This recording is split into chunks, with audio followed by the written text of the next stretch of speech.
Hello guys, for today's video isi-share ko sa inyo, magluluto po ako ng broccoli. First, pakukuluan mo natin yung broccoli, mga 3 minutes po siguro.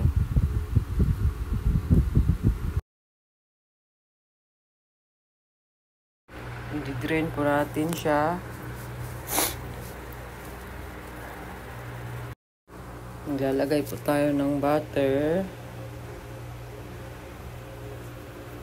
Tapos, lagyan natin yung garlic.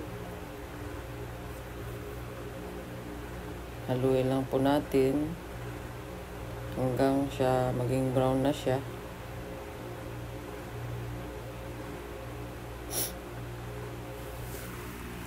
Tapos, ilagay natin po yung broccoli.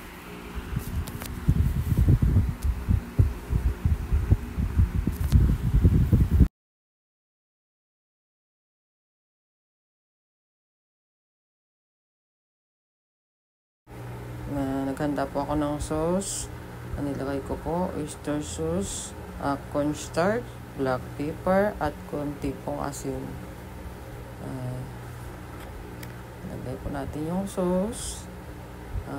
Haluin lang po natin hanggang maging medyo sticky na po siya.